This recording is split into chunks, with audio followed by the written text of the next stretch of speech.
అందరికీ హాయ్ అండి, అందరికీ నమస్తే. టమాటాలు, ఎండుమిరపకాయలు, శనగిత్తనాలు, కరివేపాకు పచ్చడి చూపిస్తున్నాను. ఒకసారి చూడండి, మీకు నచ్చితే లైక్ చేయండి, మీరు తినండి, చూడండి. ఇవి 3/4 కేజీ టమాటాలు, గిన్నెడు ఎండుమిరపకాయలు, గిన్నెడు కరివేపాకు, శనగిత్తనాలు ఒక 100 గ్రాములు, జీలకర్ర, చింతపండు. ఇప్పుడు ఎలా చేయాలో చూపిస్తాను. ఇదిగోండి టమాటాలు మనం ఈ గిన్నెలో వేసుకోవాలి. కోసి పెట్టుకున్న ఎందుకంటే తొందరగా మగ్గిపోతాయి అని. ఇదిగో ఆయిల్ వేసుకోవాలి. ఆయిల్ తోటే మగ్గ పెట్టుకోవాలి. ఓకే, దీంట్లో వచ్చేసి మనం జీలకర్ర చూపించాం కదా, దీంట్లో కొద్దిగా కరివేపాకు, కొంచెం ఇంక ఇవి మగ్గుతుంటాయి. ఈ మగ్గేలోపు మనం శనగిత్తనాలు వేపుకొని ఎండుమిరపకాయలు వేపుకోవాలి. ఇవ్వండి, శనగిత్తనాలు వేపుకోవాలి. ఈ పొట్టు తీయాల్సిన అవసరం లేదు, పొట్టుదంతే మనం పచ్చడి చేసుకోవాలి, బాగుంటుంది. ఇవి శనగిత్తనాలు వేపిన తర్వాత ఎండుమిరపకాయలు వేపుకోవాలి. అవి మగ్గేసరికి ఇవన్నీ రెడీ చేసి పెట్టుకుంటే మనకి పచ్చడి తొందరగా ఈజీగా అయిపోద్ది. ఇవి దోస విత్తనాలు దొరకలేదండి, లేకపోతే వీటి బదులు దోస విత్తనాలు వేసి చేస్తే పచ్చడి ఇంకా సూపర్ ఉంటుంది. వేతికాము, ఇక్కడ దొరకలేదు. ఈ కూరలు ఎందుకు చెప్తున్నానంటే మా కోళ్ళ కొత్తగా వచ్చిన కోళ్ళ వంట నేర్చుకోవాలండి. సర్లే ఎట్లా చేసి చూపిస్తున్నాను కదా అని యూట్యూబ్లో పెట్టాను. పాటలు పెట్టామా, వంట పెట్టింది ఏంటా అని అనుకుంటున్నారా? మా కోళ్ళకి చూపిస్తున్నానండి. చూపించుకుంటా ఎలాగైనా సరే చేస్తున్నా కదా అని చెప్పి యూట్యూబ్లో పెట్టమంది మా కోళ్ళు పెడుతున్నాను. ఓకే అండి, ఇగో చక్కగా వేగిపోయినాయి. వేగిపోయిన తర్వాత మనం స్టవ్ కట్టేసుకొని ఇది చల్లారిపోతాయండి. వేరే గిన్నెలో తీసుకోవాలి. ఇప్పుడు ఇవి కొంచెం మగ్గిపోయినాయి కదా, ఈ మగ్గిపోయిన వాటిల్లో కొద్దిగా చింతపండు వేసుకోవాలి, కొంచెం పసుపు. మగ్గిపోయిన తర్వాత కానీ వీటిని కదుపుతూ ఉండాలండి. మీరు ఇలా మసిగుడ్డతో చేత అయితేనేమో ఇలా అనుకోండి, ఇట్లా అంటే ఇంకా బాగా కదిలిపోతాయి. లేదా గంటతో తిప్పుకోండి, కాకపోతే అడుగంటి మాడిపోతూ ఉంటాయి. సన్న మంట పెట్టేసి బాగా మగ్గనివ్వాలి మంటలో. ఇవి అయిపోయి మీకు అలా కదపటం రాకపోయినా ఇలా తిప్పుకోండి, తిప్పుకున్నా మగ్గిపోతాయి సన్న మంటకి. ఇప్పుడు మిక్సీతో చేస్తున్నాం కానీ మా అమ్మ అయితే చక్కగా నూరేది రోట్లో వేసి పచ్చడి భలే. ఓకే అండి, ఇప్పుడు మెల్ల మిరపకాయలు వేపాలి మనం. ఇవ్వండి, దీంట్లో మిరపకాయలు పెట్టుకోవాలి. జీలకర్ర, కరివేపాకు,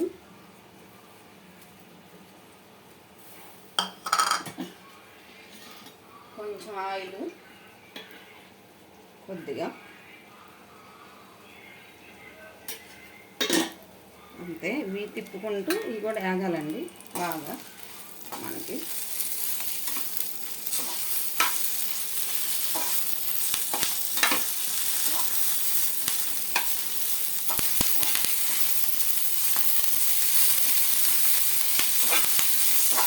ఇవన్నీ ఇలా వేగాలి, బాగుంటుంది చక్కగా.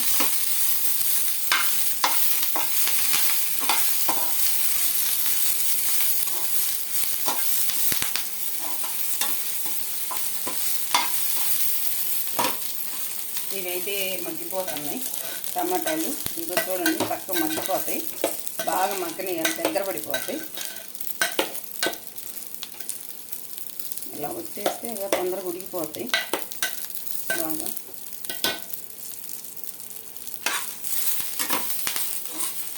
ఇది ఇట్లా బాగా సన్న కొంచెం మంట తగ్గించేసి మాడిపోకుండా దోరగా వేసుకోవాలి. మాడిపోతే పచ్చడి రుచిగా ఉండదు, నలుపుగా అనిపిస్తుంది.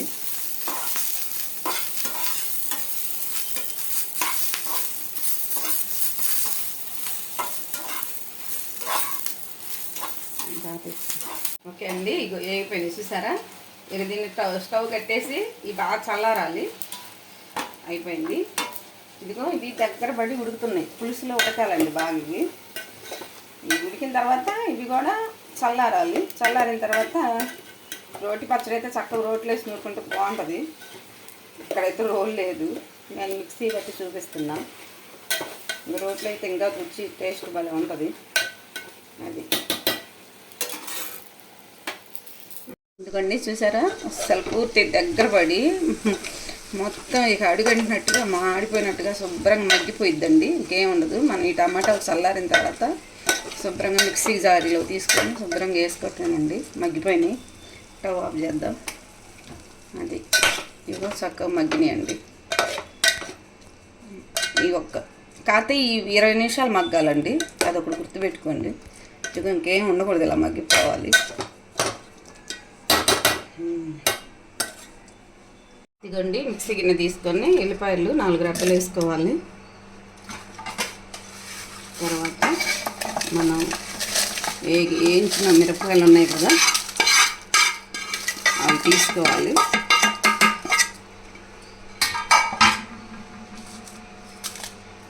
అవి తీసిన తర్వాత ఇవి శనగిత్తనాలు సరిపడంత సాల్ట్,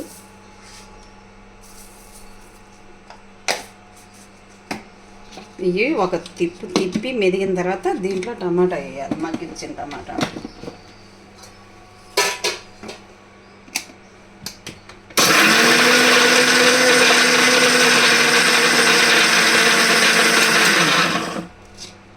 అంతే. దీంట్లో ఇప్పుడు ఇలా మెదిగినాయి కదండి, దీంట్లో టమాటా వేసుకోవాలి. ఇది ఇలా మగ్గిపోయింది కదా, ఈ టమాటాని మనం తీసుకోవాలి. మా అమ్మ చిన్నపిల్లప్పుడు పాప రోడ్కేసి నూరిద్ది వాటిని. అవి దంచి అవి వేసి నూరి అప్పుడు దోశ విత్తనాలు వేసేది మా అమ్మ. ఏం దొరకలే ఇప్పుడు.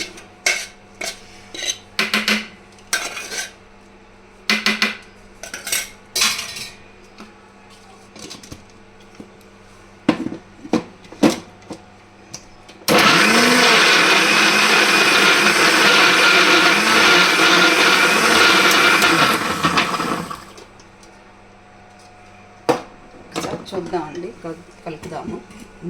చాలా చక్కగా వచ్చింది. ఒకసారి కలిపామనుకో అవి దట్లమ్మటే ఉన్నాయి, కలిసిపోతాయి.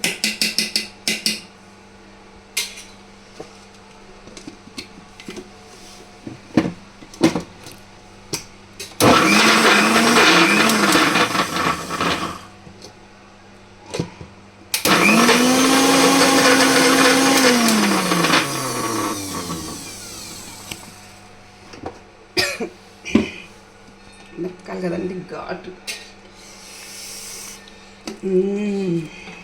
బాగా వచ్చేసింది. ఇలా ఉంటే నూరిన పచ్చడిలాగా ఉంటుంది. మళ్ళీ ఎక్కువగా పట్టామనుకో బాగోదండి.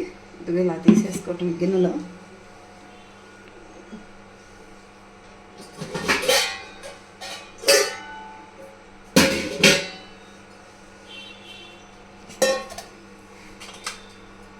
గిన్నెలో తీసేసుకోవటమేనండి. కావాలంటే తాలింపు పెట్టేసుకోవచ్చు, కానీ తాలింపు పెట్టకుండా ఇలాగనే బాగుంటుంది. చూసారా, పచ్చడి రెడీ. ఇంకా దీన్ని వేడి అన్నంలో వేసుకొని చూపిస్తే సూపర్ ఉంటుంది. ఇదిగోండి, కొంచెం వేడి అన్నంలో చెప్పాను కదా, ఈ పచ్చడి వేసుకొని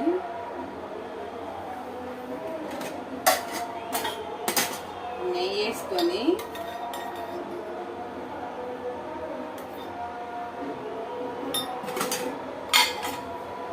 నంచుకోవడానికి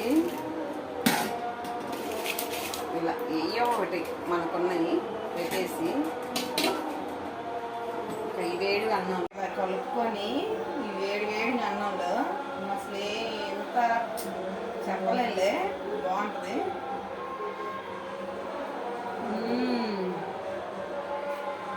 సూపర్ ఉందండి. మాటలు అసలు అంత బాగుంటుంది.